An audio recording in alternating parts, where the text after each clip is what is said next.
58 বলছে সরল মুনাফার ক্ষেত্রে 3টা টার্ম দিছে।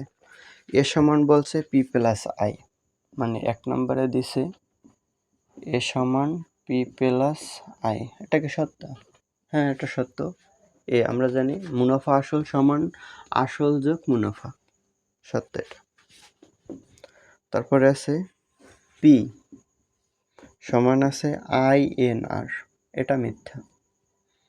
তাহলে এ সমান পি অন প্লাস এন আর বলছে, তাহলে এটা সত্য হয়। এটা কিভাবে সত্য হয়? এইটা থেকে এই সূত্রটা নেওয়া যায়। যেমন এ সমান আমরা জানি পি প্লাস আই সমান দেওয়া যায় পি প্লাস আই সমান আছে পি আর এন।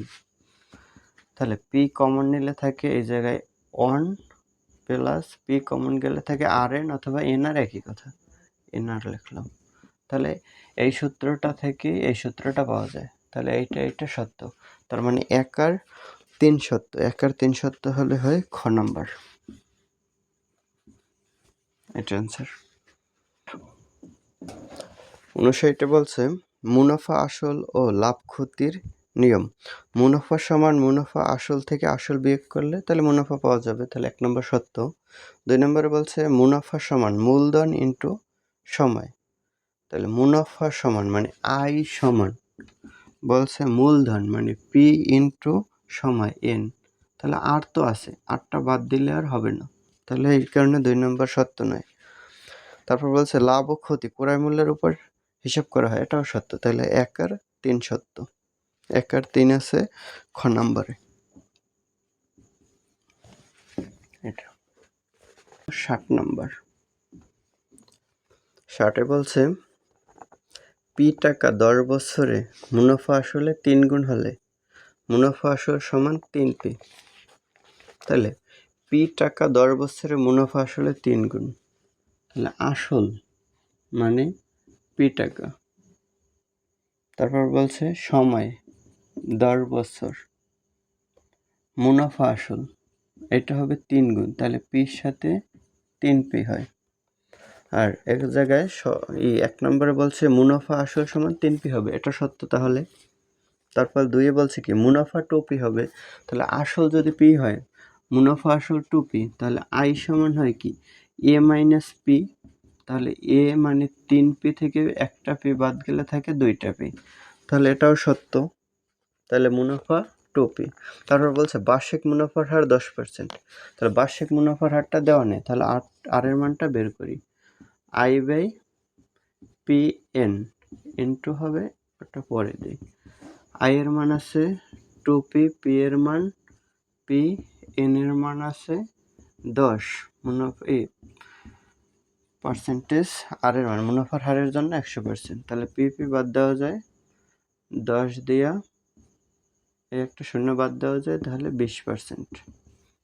তাহলে আর এর মান হলো মুনাফা হলো 20%, কিন্তু এ জায়গায় আছে 10%, তাহলে এটা সত্য নয়।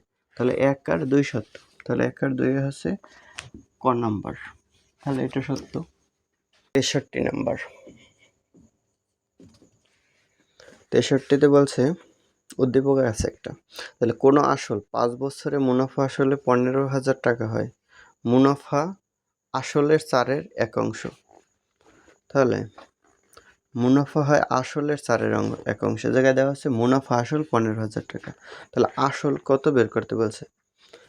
তাহলে মুনাফা আসল মানে এর মান দেওয়া আছে 15,000 টাকা, আর দেওয়া আছে সময় দেওয়া আছে 5 বছর। তাহলে মুনাফা আসলের, তাহলে আসলের উপরে মুনাফা নির্ভর করে। তাহলে মুনাফা যদি আসল যদি, তাহলে মুনাফা হবে আসলের মানে এম এর 4-এর 1 অংশ। তাহলে এর মানে গুণ হয় 4, আর এই এম আর 1 গুণ হলে হয় এম আর নিচে 4, তাহলে এটা পেলাম। তাহলে মুনাফা হয় 4-এর এম, এটা হলো মুনাফা। তাহলে আমরা জানি এ সমান পি প্লাস আই, মানে আসল আর মুনাফা যদি যোগ করি তাহলে মুনাফা আসলের সমান হবে। তাহলে এই সূত্রটা লেখা যায়। তাহলে এর মান হলো 15,000 সমান পি হলো এম, আই হলো এম বাই 4। যেহেতু আমরা এম এর মান বের করবো, এই পুরোটা এই পাশে কল্পনা করি। তাহলে যদি লসাগু করি, তাহলে 4m প্লাস m সমান 15,000। তাহলে 4m আর 1m হয় 5m, 4 ওই পাশে দিলে 15,000-এর সাথে গুণ হয়, আর 4 হয় গুণ, আর 5 যদি এই পাশে দিয়ে দিই তাহলে ভাগ হয়ে যায়। তাহলে 3 × 5 = 15, 3 × 4 = 12, শূন্য থাকে 3টা। এটা অ্যান্সার। এটা আছে ঘ নম্বরে।